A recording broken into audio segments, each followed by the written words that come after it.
जनसत्ता संपादकीय dictation. Dictation की speed 80 से 90 शब्द प्रति मिनट रहेगी। डिक्टेशन शुरू होगा 3 सेकंड बाद। स्टार्ट। केंद्रीय खेल मंत्रालय ने जिस तरह भारतीय कुश्ती महासंघ यानी WFI को निलंबित कर दिया, उससे यह पता चलता है कि इस मसले पर चल रही खींचतान के बीच कैसे एक तरह से अराजक माहौल खड़ा हो रहा था और इसके लिए सरकार के रुख पर सवाल उठ रहे थे।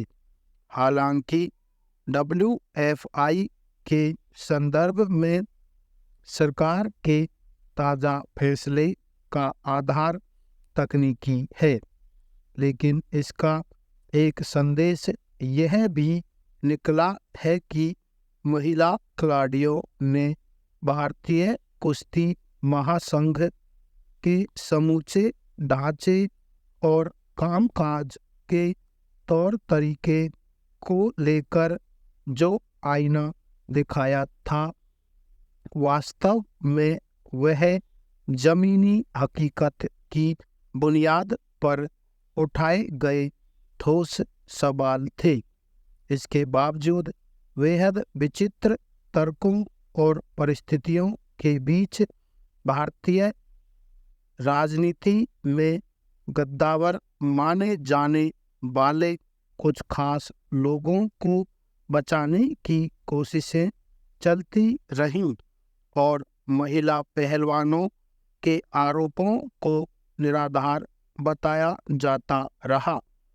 अब जिस आधार पर भारतीय कुश्ती महासंघ की नई संस्था को निलंबित किया गया है, उससे यह साफ होता है कि आंतरिक ढांचे में एक विचित्र मनमानी चल रही थी, जिसका खामियाजा कुश्ती के खेल और इसके खिलाड़ियों को उठाना पड़ रहा था। दरअसल कुश्ती महासंघ पर जो कार्रवाई की गई है, उसकी वजह राष्ट्रीय कुश्ती प्रतियोगिता को जल्द आयोजित कराने का फैसला है। सरकार के मुताबिक हाल ही में WFI के नवनिर्वाचित सदस्यों ने निर्णय लेने के क्रम में नियमों का उल्लंघन किया। चुनाव जीतने के कुछ ही देर के बाद इसके अध्यक्ष ने उत्तर प्रदेश के गोंडा में 28 दिसंबर से अंडर 15 और अंडर 20 राष्ट्रीय प्रतियोगिता कराने की घोषणा कर दी और पिछली तदर्थ समिति के सभी फैसलों को खारिज कर दिया था।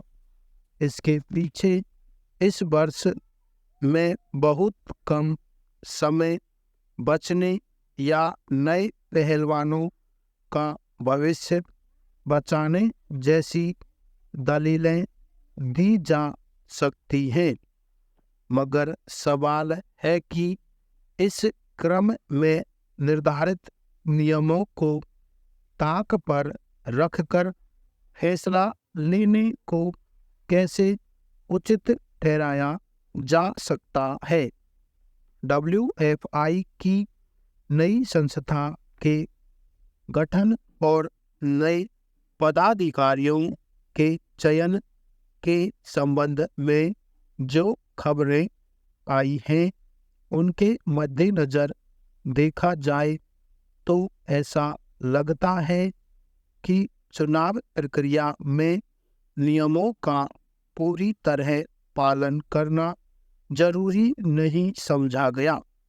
ऐसे में अगर केंद्र सरकार ने भारतीय ओलंपिक संघ से कुश्ती संघ से जुड़े कार्यों की देखरेख के लिए एक तदर्थ समिति गठित करने को कहा तो उसका तकाजा समझा जा सकता है।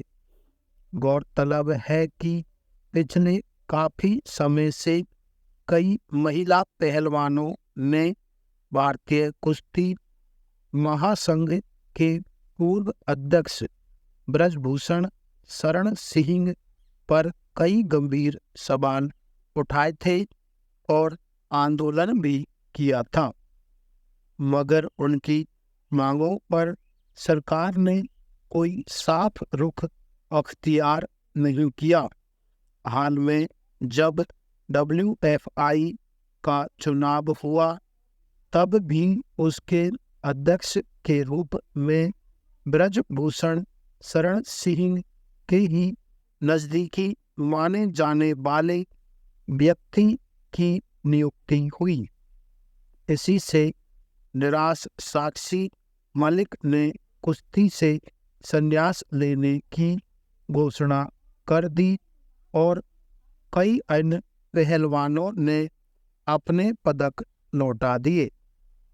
किसी भी हाल में यह कोई आदर्श स्थिति नहीं है।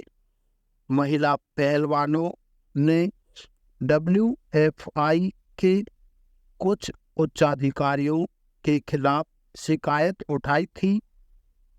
उसमें एक तरह से कुश्ती संघ के भीतर नियमों को ताक पर रखकर चलाई जा रही मनमानी पर रोक लगाने की भी मांग शामिल थी।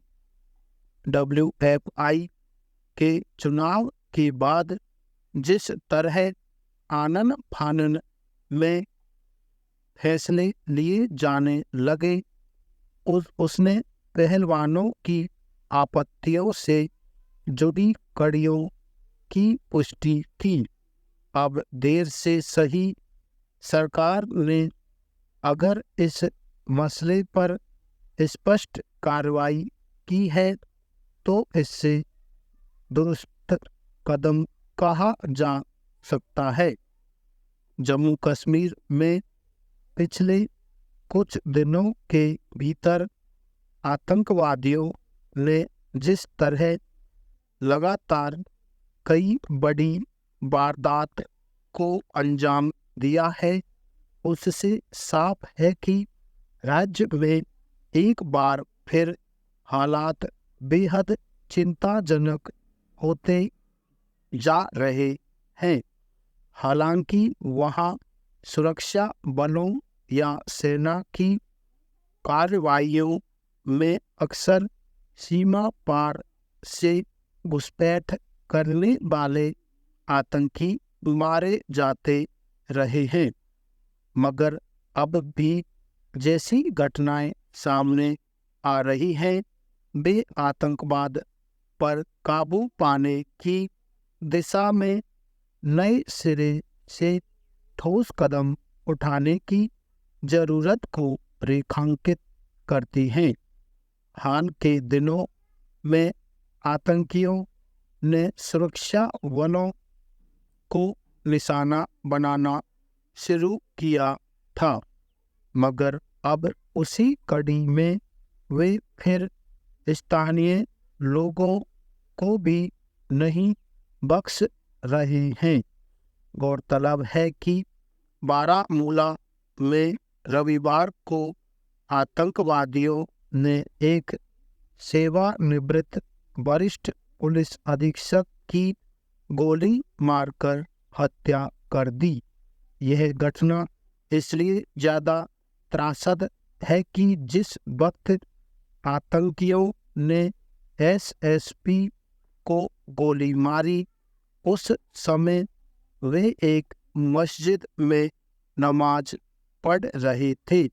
यानी आतंकवादियों और उनके हिमायतियों की ओर से धार्मिक भावनाओं की जिन दलीलों पर आम लोगों को भड़काने की कोशिशें की जाती है, उस कसौटी पर भी ऐसा करने वाले दरअसल आम लोगों के साथ महज धोखा ही करते हैं।